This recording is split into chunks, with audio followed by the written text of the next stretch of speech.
Well, folks, we're getting pretty close. It's been a year in the making, but as of the recording of this video, the world's first 400-foot roller coaster has finished its unholy transformation at the hands of Dr. Antonio Zamperla-Stein, shedding its hydraulic launch and transforming into a circus freak of a stratocoaster with an LSM swing launch. Enthusiasts have shown a vast array of emotions ranging from derisive scorn to eager hype in the lead up to 2024's no doubt most anticipated attraction. But the bizarre half-half creature that is Top Thrill 2 is only the latest victim of a propagating pandemic that is sweeping the coaster community. Out of seemingly nowhere, the swing launch, once the domain of trite clones like the Intimate Impulse, has taken over. Pantheon, Toutatis, Ice Breaker, even formerly traditional launches like Bluefire, Montezooma, and the aforementioned Dragster have fallen victim. But why? What has caused the swing launch to proliferate so quickly? And is it going to ruin Dragster? Let's find out.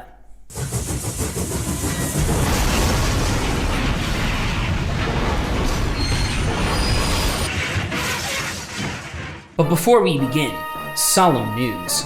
It seems that the Joe Dre's fan club was unsuccessful in their efforts to stop former RMC designer and founding member of the recently revived DIN Corporation, Alan Schilke, from earning Mr. Draves' fees. My sources have informed me that as a result, Mr. Draves has lost confidence in his work, and rumors state that he is considering the addition of a vertical loop to his next project. Please like and subscribe to the channel to enter the Joe Dre's fan zone, and with our collective efforts we will succeed in restoring Mr. Draves' dislike of positive G forces. Thank you. Now let's play dictionary for a second. What is a swing launch? In basic terms, a swing launch is a multi-pass launch that requires more than one boost for a train to successfully pass a specific section of track, frequently sending the train over the same track both forwards and backwards. This is in contrast to the standard single-pass launch, which sends the roller coaster through an entire block with a single punch, or traditional multi-launch, which uses multiple launches throughout the layout, but the coaster never traverses the same stretch of track more than once per cycle. Now, thankfully for all you visual learners out there, we have a very convenient apples-to-apples comparison in Steel Taipan, a clone of Mach's popular Bluefire model that is identical to the original outside of the initial launch. A Bluefire launches its riders out and over its top hat in one shot, and Steel Taipan takes 3 passes, 1 forward and 2 backwards while incorporating a backward spike. The result is a longer ride and a novel backward section with the trade-off of a less punchy launch. Now the mechanism is somewhat straightforward, but what isn't as immediately apparent is why these things are suddenly popping up out of nowhere.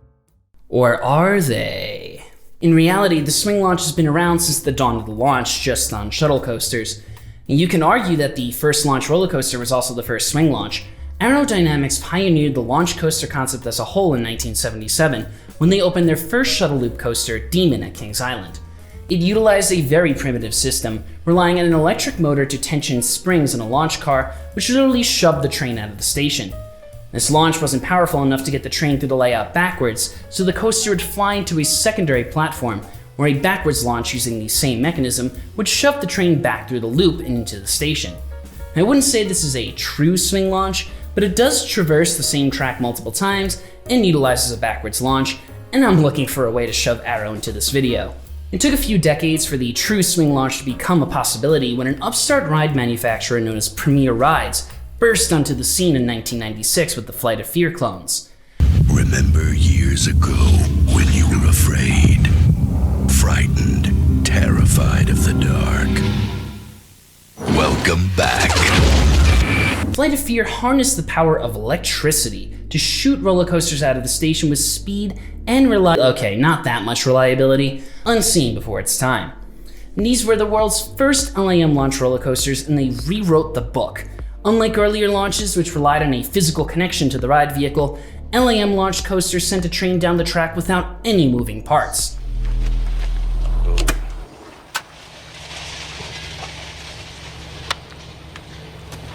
Yeah, bitch! Magnets! Oh! Now, how does that work? It's time for the first math lesson. Believe it or not, it's actually, and thankfully, pretty simple. Linear induction motors, or LIMs, are basically an electric motor rolled out into a straight line. And if you've ever played with magnets or fallen in love with someone that you shouldn't have, You're familiar with the guiding principle of magnetism. Opposites attract. If you put the south end of a magnet up to the north end of another, the magnetic force will literally suck the magnets into each other. The same thing, believe it or not, happens with any ferromagnetic material like steel, even if the steel might not hold a magnetic charge on its own. So if we introduce a magnetic field around a piece of neutrally charged steel, the magnetic force will literally align the atoms in the material and create magnetic attraction. Now we can't actually see any of this happening, so let's make a really simple magnetic launch with the comically powerful magnets I have in my lab. Now let's take this little steel guy right here and hold a magnet a few inches away. The magnetic force will suck the steel into the magnet, and just like magic, the steel will move. Good job, team. We've proven that magnets work, but now we've run into a problem. Our car is stuck to the magnet and it won't let go. This is why you don't see manufacturers running a coaster train down the track with a big-ass magnet at the end, which is a hilarious image, but kind of pointless if the train can't progress past the magnet. And like the magnet will suck up everything in its path, and kill people with pacemakers, and we have no ability to control. You get the idea. We want to be able to control when the magnetic force is forcing, and we need to be able to switch from attraction to repulsion. How do we attract the train at one point and then send the train away once it finally reaches the point of maximum attraction, so it doesn't just stick to the magnet and stop moving? The answer is electromagnets! And I promise they are exactly what they sound like. They use electricity to make magnetic force. With electromagnets, we can turn our magnet on and off at will, and also, critically, we can change the polarity. So as soon as the attractive force peaks, the magnetic polarity switches to the opposite and pushes the train away. And this is basically how a linear induction motor keeps a coaster train in motion. Those big metal fins that you see sticking out of a Premier Rides LAM train serve as the ferromagnetic material. And as the train runs down the track, the big electromagnets on either side of the train continually attract and repel the fins to literally shoot the train down the launch track, the current creating what basically amounts to a magnetic sine wave. It is more complicated than that, but I'm not an electrical engineer, and you are not taking this class for credit, so I'm going to tap out here. The LAM was no doubt a huge leap forward in roller coaster launch technology, but it didn't come without disadvantages. Now, LAMs could give a decent kick, but magnetic launches weren't that fast, at least if you wanted to consume a reasonable amount of power. There were some reliability teething issues to sort out as well. Premier launch coasters were well known for blowing their LAMs on a consistent basis. And even at tamer speeds, they were power hungry. Look no further than Batman and Robin the Chiller, which brought central New Jersey to its knees, with rolling blackouts every time Six Flags Great Adventure tried the bold idea to launch both trains of their dueling coaster at the same time. More on that later. But back to the multi-pass shuttle launch. 2 years after Flight of Fear, Intamin would release the Impulse coaster and give us our first true swing launch using this new LAM technology.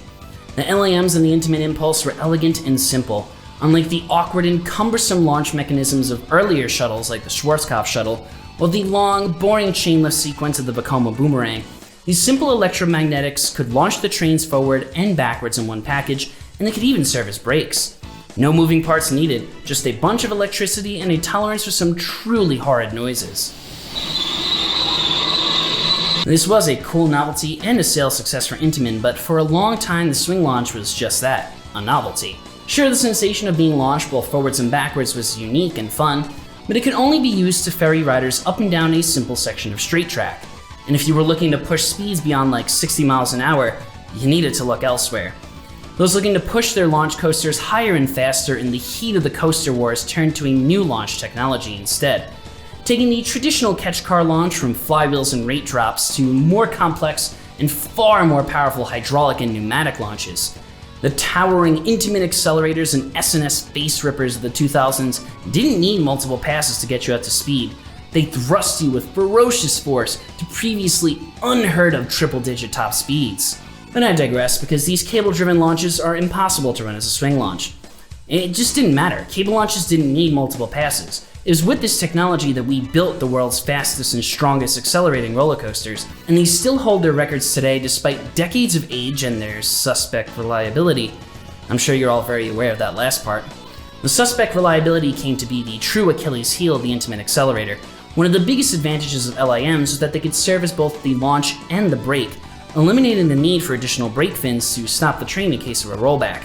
Deployable brake fins on catch car launches number in the hundreds, but these are just a small fraction of the thousands of moving parts needed to make a catch car launch work.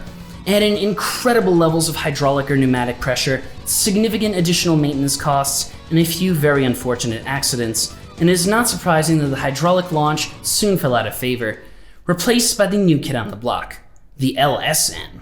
And the LSM, or linear synchronous motor, is different than the LIM.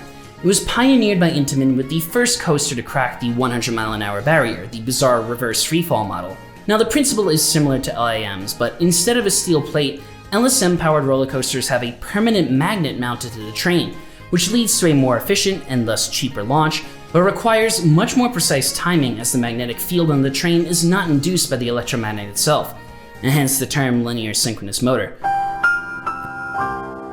As technology evolved, early difficulties with synchronization all but disappeared, and the industry moved from simpler but more primitive LIMs to the more efficient LSMs. And now these things are everywhere. Never has the launch coaster been more popular than today, with manufacturers like Mach Rides, Intamin, and even B&M hopping in on the LSM train. One disadvantage remains, however: LSMs still can't touch the power of a legendary hydraulic launch. Okay, they theoretically can, but they do require a lot of power. Unlike a hydraulic launch, which can build up hydraulic pressure over time between cycles, an LSM launch needs to send out all of its electricity at once through the electromagnets to launch the train. There are many reasons why this is a difficult task, which we will get into shortly, but the final result is that even today, the LSM is no match for the old-school hydraulic hammer. How do you reach dragster-level speeds using an LSM launch? The simple answer, at least according to Cedar Fair and Zamperla, is that you can't, unless you go through the launch track multiple times. Before we get ahead of ourselves, though, it would be remiss of me to pretend that the magnetic launch disappeared after Intamin and SNS burst onto the scene during the coaster wars of the mechanical launches. Far from it. In fact, in the midst of the magnetic revolution, the swing launch began to proliferate. Premier Rise, the OG magnetic manufacturer, introduced the LSM swing launch with the Skyrocket 2 model and quickly found success. Full Throttle at Magic Mountain, another Premier creation, showed that the swing launch was possible on a multi-block full-circuit roller coaster, launching riders backwards up its dive loop midway through the ride, before boosting riders forwards on the way to the worst placed set of brakes the world has ever seen. Still, this setup had limited capacity, forcing only a single train on the main circuit at the time. And these short multi-pass launches were great for shuttle coasters at small parks and shorter rides like Full Throttle, but there needed to be one more technological innovation before the swing launch could truly take over. And that is the switch track. Honestly, it's kind of scary. The switch track has been around since basically the dawn of the roller coaster. If you've ever seen a train on a storage track, you've seen a switch track. And Premier themselves had used the switch track on their Mr. Freeze shuttle coasters with a unique moving station to massively boost capacity.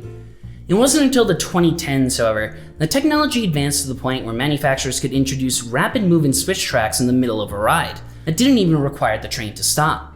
And you can see pretty easily why this was avoided for so long. One wrong move and everyone on board is dead. Still, Pantheon hasn't killed anyone yet, so I guess we can breathe easy. One thing is for sure though, the switch track opened up a world of possibilities for the swing launch. Now, awkward pauses such as the ones seen on Expedition Everest were gone, and manufacturers could create a non-stop, fluid ride experience while utilizing the benefits of the multi-pass launch to push the full-circuit roller coaster to new heights. Even more traditional switch track rides like Ice Breaker and Steel Taipan benefit from the speed and reliability of next-gen switch track, which moves fast enough to make true multi-train operation not just feasible, but seamless on a full-circuit roller coaster. There's no doubt in my mind these coasters are just the early heralds of an upcoming swing launch revolution. You heard it here first, boys. Well, that was a fun little history lesson, but this is a crash course after all, so let's dive into the math and find out just what makes the swing launch such an attractive proposition. The first and biggest advantage for the swing launch, as I've already alluded to, is electrical usage. And I know, it doesn't sound very fun, but yes, theme parks do actually care about power draw. We can look back to the chiller to remember why. Six Flags Great Adventure, my longtime home park, was thoroughly embarrassed when they found out that their shiny new LIM launch dueling shuttle drew so much power it would cripple central New Jersey every time both trains were launched at the same time. The situation was so bad that the park was basically forced to stagger the launches to prevent power blackouts, ruining the main conceit of the ride in the first few weeks of operation.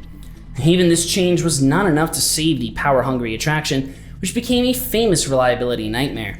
In fact, despite its presence at Great Adventure for a long period of my childhood, Reliability issues kept me from ever getting either side of the chiller credit. May it rest in peace. Now, even if we're not causing rolling blackouts each launch, swing launches do draw significantly less power per cycle than an equivalent single-pass launch. Any 5th grader aware of the conservation of energy will rightfully point out that there is no way that a swing launch uses less energy in the whole. In fact, it would probably need more energy overall because of the extra friction. So let's talk a little more about power. Electrical power is a simple equation. P equals VI, voltage times the current.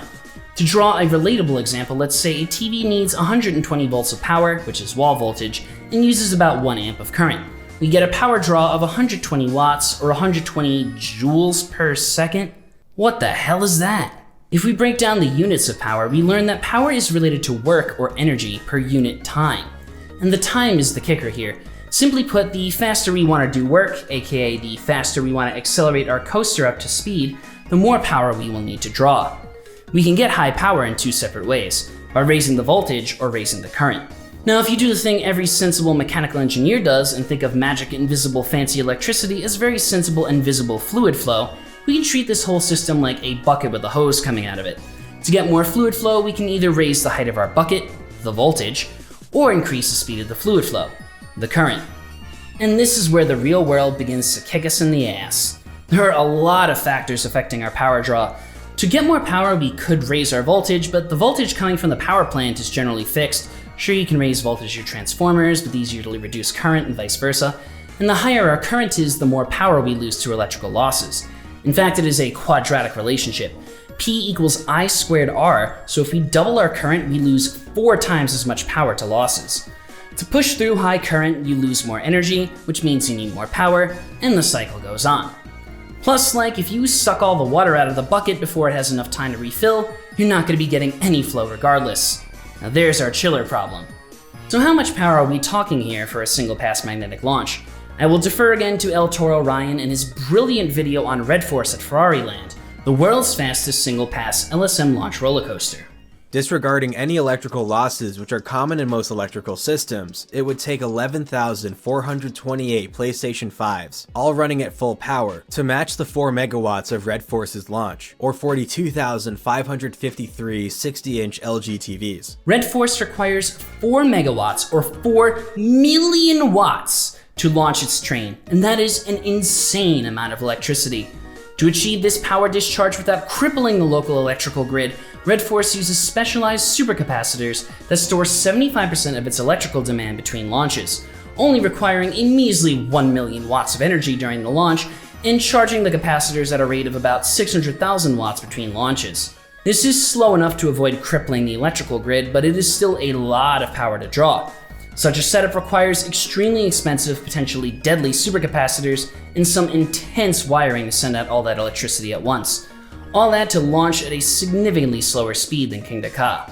So okay, a powerful magnetic launch is tough, but how much can a swing launch really help? Let's look at an example. We're returning again to Steel Taipan, a very convenient analog because of its otherwise identical layout to Mach's Bluefire. As I mentioned before, the only difference between the two rides, at least in layout, is the use of a swing launch in Steel Taipan's case, where Bluefire uses a single-shot launch. Bluefire launches its riders from 0 to 100 km per hour in 2.5 seconds. The Steel Taipan reaches its slightly higher top speed of 105 km per hour using a 3-stage swing launch, which I very scientifically calculated using a YouTube POV at 0.25 times speed to take about 7.9 seconds of total launching, split into 3 distinct sections. But let's keep things somewhat simple here. Let's just look at the first launch for each ride, where Bluefire gets to 100 in 2.5 seconds, and Steel Taipan hits its initial speed of around 67 km per hour in about 4.2 seconds. Just keep in mind that Steel Taipan will need to do this another 2 times to reach its top speed. Now it's time for the math. Power is work over time. Work is a form of energy, and if we make a bunch of assumptions and only focus on the kinetic energy required to bring the train up to speed, we can make a simplified comparison between the two rides. And boom, our quick overhand calculation shows in a very simplified scenario that Steel Taipan's initial launch requires about 1/4 of the power that Bluefire's does. And that's pretty huge. Now let's find out the total electrical draw over the course of the launch, which involves multiplying power by time to get watt hours, which is just like what you use to track power in your house. less than half the power drawn total for the first cycle. And also there's now a nice few second break for the system to rest before the launch is needed again. I know what you're saying, Thomas, this isn't the whole launch, the whole thing needs to happen 3 times, so I did take the liberty of calculating the math for the other 2 sections. And yes, even without accounting for friction, we are losing more power in the long run. But by slowing down the launches and spacing out the launch over multiple passes, we are significantly reducing the ride's peak power burden. This means we could push through less current, which means less power loss and a more efficient launch. This also means we could draw more power straight from the grid, which reduces the need for expensive power storage, cuts down on additional power losses related to that storage, and also reduces the likelihood that our bucket will ever run out of water. The swing launch may use more power on paper, but it's the significantly reduced power draw that's the real boon for the park. And because the swing launch sequence happens over a longer period of time, the theoretical efficiency advantage of the single pass launch dissipates even further. I mean, Top Thrill 2 basically quadruples the ride time in Dragster, but that isn't the best comparison, as the OG did take about a minute to charge up the hydraulic system. We want LSMs, we want apples to apples, and so we are turning back to our old pal Red Force. Red Force takes about 30 seconds to charge between cycles, while the swing launch sequence on Dragster 2 comes in at around 45 seconds before the block can even accept another train. So an equivalent swing launch would use about 50% more power according to our basic math, but the swing launch sequence gives you 50% more time. It almost evens out in the end. There are plenty of other advantages too, in the eyes of amusement parks at least. And since swing launches accelerate more slowly, they impart less force on the trains, which means less maintenance and reduced maintenance costs. As of now, swing launches are still a novelty, so they're easy to market and a good gimmick that is guaranteed to draw in crowds. And, perhaps most importantly, swing launches pad out the ride time. Let's go back to Steel Taipan and Blue Fire. The swing launch sequence on Steel Taipan adds almost 25 seconds to the overall ride time. And while that extra ride duration consists of going over the same piece of track multiple times, it makes the ride feel like a more complete experience in the mind of guests. This is how Pantheon can get away with a whopping 4 elements after the swing launch, and only having anal retentive thuzies complaining about the ride length. One final thought though. Is this a good development for the roller coaster industry? Well, certainly it's a unique one. For the first time, you're seeing rollbacks on legit, full-circuit roller coasters that are actually intentional. The novelty of a back spike is obviously cool, especially for those sitting in the back row, and the backwards portion can be made exciting with the incorporation of elements like the mid-launch airtime hill on Pantheon and Toutatis. But honestly, if you want my opinion, this sucks. There's a very noticeable and obvious drawback from a rider's point of view. The launches are noticeably shorter, distance-wise, and weaker. Notice how the LSMs on Steel Taipan's launch track end way earlier than Blue Fire? The whole launch sequence is both figuratively and literally less powerful. The intimate accelerators that dominated the 2000s grabbed initial headlines with their outright speed, but they became known for the incredible gut punch of acceleration that only a mechanical launch could provide.